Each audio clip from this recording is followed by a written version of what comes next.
Action Army, what is going on? And welcome to day 28 of Dunk Every Day. Today is a medium intensity day, meaning I am not jumping my highest. We are starting at 8 feet and we're going all the way to 9.6. Right now I'm at 9.5, then I'm gonna do one more set after this at 9.6, and that will be my top set for today. We have 4 jumps at each height. So we have my right, left, left, right, my right foot and my left foot. You know how it goes, but for any new subscribers, that is how it goes. 4 approaches at each height. Today, 8 feet all the way to 9.6. And then we're going to talk about how you watching this video can achieve a 40-inch vertical jump. And I'm gonna give you 3 simple steps to achieve that. If you do these 3 things that I tell you consistently over time, you will achieve a 40-inch vertical jump. Unless you're like 70 years old, or you're a female, sorry to say that, it's gonna be a lot tougher, or you're like 5'2". Obviously that makes things tougher, but we'll talk about the requirements and the different body types once we get there. So let's finish this and let's talk about 3 steps that you can take to increase your vertical jump over time and get a 40-inch vertical jump. Let's get it.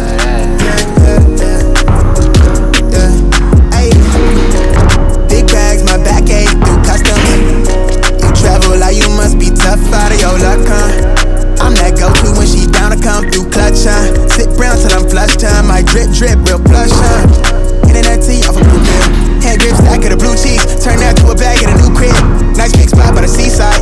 I'm stretched on for a handout. Niggas ain't on what I pay on. Niggas ain't on, need to rewrite. Yeah. Gold fronts and shoulder color. I'm like, so.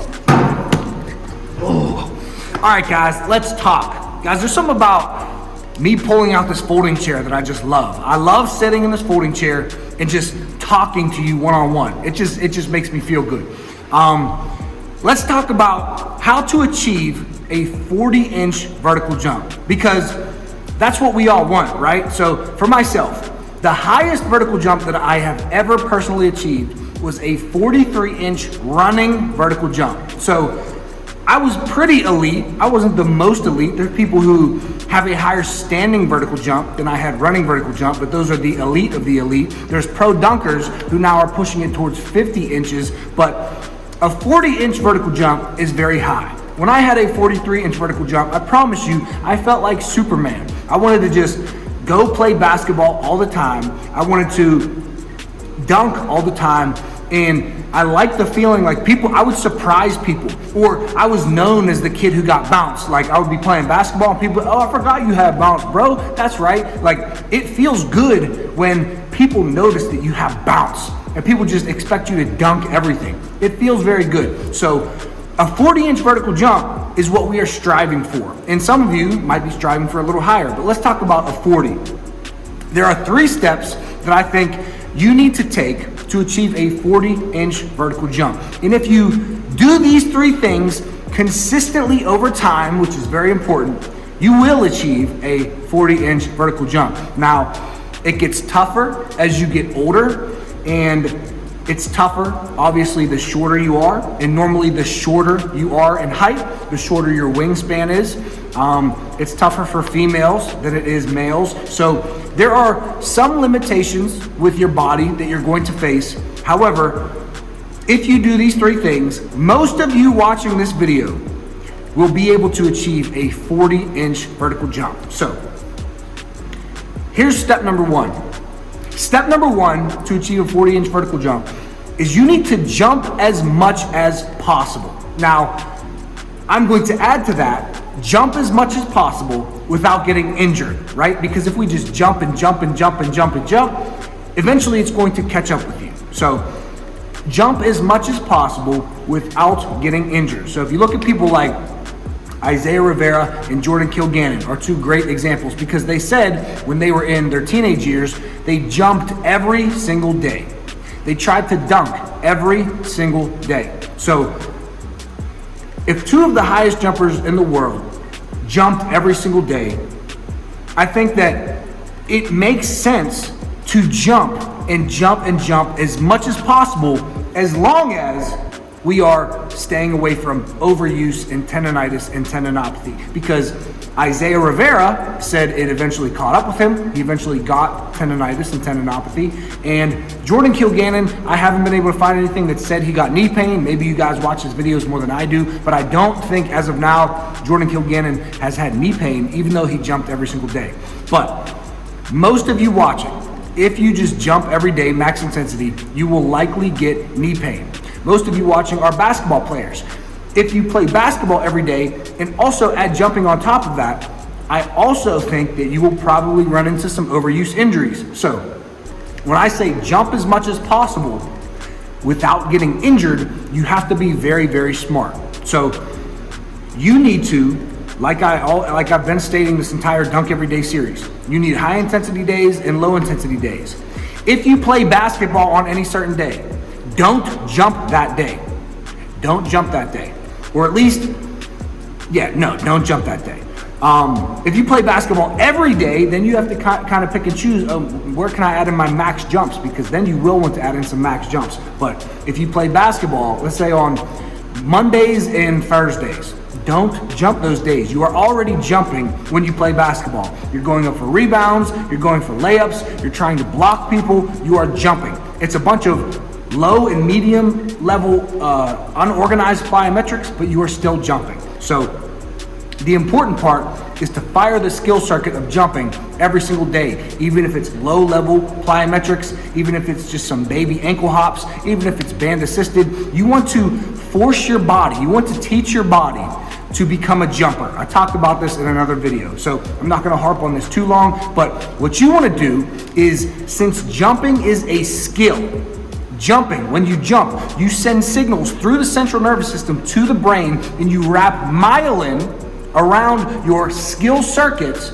and you wrap that myelin around it over and over and over. If you don't know what I'm talking about, read The Talent Code by Daniel Coyle, where he talks about how all the most talented and most skilled human beings in the world at any craft, whether it's playing the piano or basketball players or baseball players or tennis players or singing, they all have built myelin around skill circuits, and it's because they fired that skill and that pattern over and over and over and over and over and over and over the right way. So jumping over and over and over and over and over is only going to help you, but you have to do it without getting injured. And only you are going to know that. You have to be intuitive. You have to listen to your body. If you play basketball on any certain day, don't jump that day. Don't have max intensity days, days and days in a row, but teach your body to fire that skill circuit as much as possible without getting injured. That's step number one. Jump as much as possible without getting injured, even if it's low level plyos or basketball that day.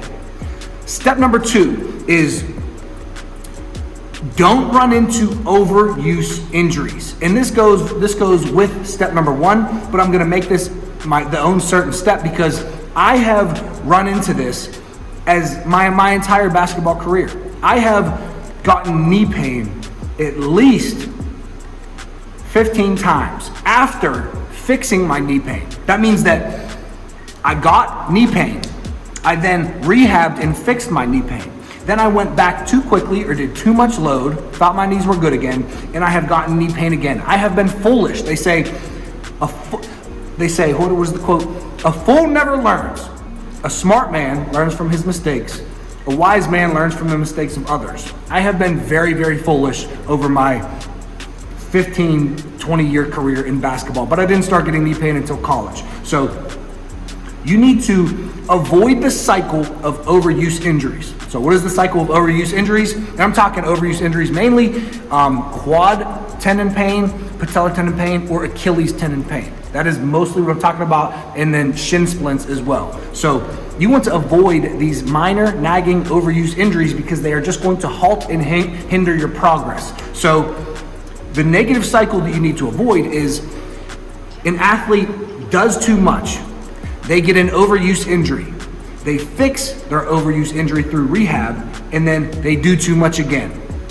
They get an overuse injury. They fix it, they do too much again. So what you need to do to avoid that is progressive overload properly through not only jumping, but through your sports and through your strength training. All of these need to be unlocked. All of these you need to progressive overload properly to avoid overuse injuries. I promise you, if you continually run into overuse injuries, if you continually get knee pain, you continually get patellar tendonitis or shin splints or Achilles tendonitis, and you have to continue to rehab that's just weeks and then months, and it turns into years that you could be making progress, but instead you're rehabbing your injuries. So you're just gonna waste time, and eventually father time is gonna catch up with you, and you're gonna be like me, 31 years old and no bounce. So, not that I have no bounce, but you guys know what I mean. So, you can't be like me. Do not be foolish. Be smart, be wise, and do not go through the cycle of getting overuse injuries over and over and over. Injuries like my ankle, what I'm dealing with right now, and why I have no bounce, you can't avoid these types of injuries. Me landing on somebody's foot, or yesterday in my basketball game, where I coached my high school team, I had a kid who collided knees with another kid, and he was out for the rest of the game. You can't avoid those. Those are gonna happen. Collision injuries are going to happen. Impact injuries are going to happen in basketball. You can't avoid those, but you can avoid overuse injuries. So step number 2 is avoid overuse injuries. So step number 1, jump as much as possible. Step number 2, avoid overuse injuries and the negative cycle that you can go down if you injure yourself with overuse injuries over and over and over. Step number 3 is add in strength training, but you have to add in the correct type of strength training.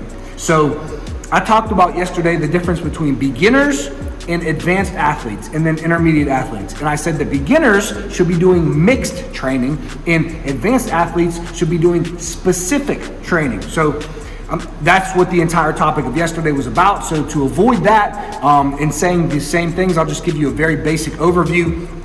A beginner, in my standards, is somebody who's been training for 1 year or less. If you've been training for 1 to 3 years consistently, I consider you an intermediate athlete.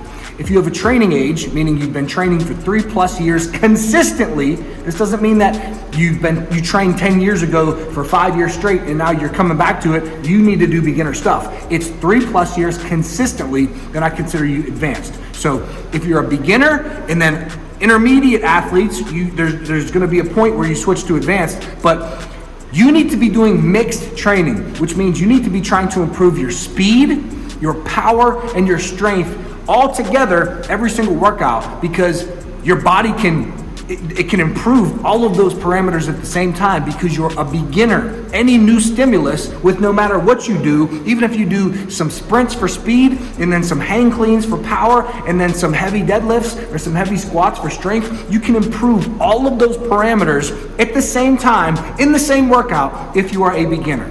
But once you get more intermediate and more towards advanced, then you have to get more specific, and you need to do full speed workouts, full strength workouts, full power workouts, where you try to bring up one parameter at a time, where every single exercise in that workout is on power development, or every single exercise in that workout is on strength development. So my point is, step number 3 to get a 40-inch vertical jump is you need to continually progressive overload to avoid plateaus and keep making progress to keep increasing your vertical jump. And you do that by starting with mixed training, milking the mixed training method as long as possible, going from hypertrophy phase to a strength phase to a power phase to a speed phase, and then repeating that hypertrophy, strength, power, speed, and continuously building through mixed training until you see yourself start to plateau. Then you need to start to get more specific and continue building from there using more advanced training techniques. So step 1 to get a 40-inch vertical jump is jump as much as possible.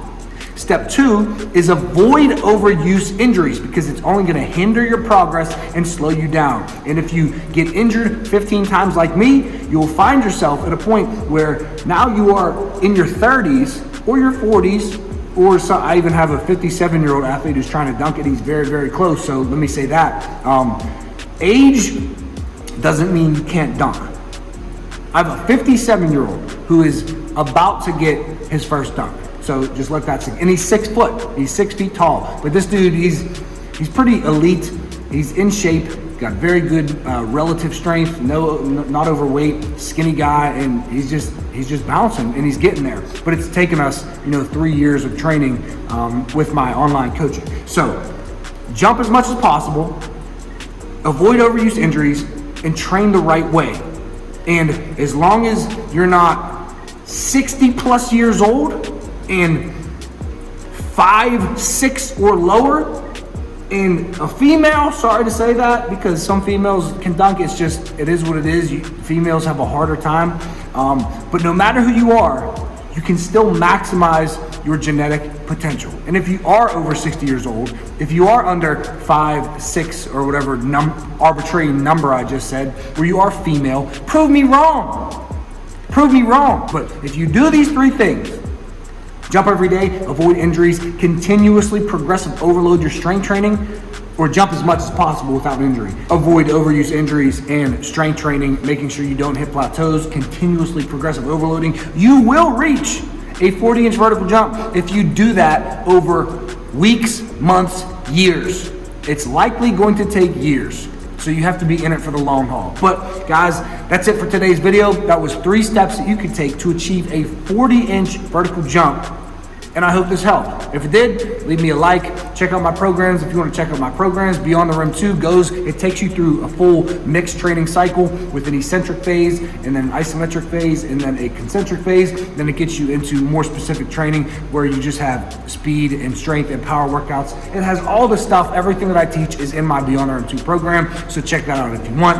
And let me know what you guys want to see. Comment down below and let me know what you want to see in tomorrow's video. But I'll talk to you in the next video. It's actually pretty late. I'm tired. I'm slurring my words again. So I'm going to end it here, and I will see you for Dunk Every Day, day 29 tomorrow. Peace. Big bags, my back ache through customs. You travel like you must be tough out of your luck, huh? I'm that go-to when she down to come through clutch, huh? Sit brown till I'm flush time. My drip, real plush, huh?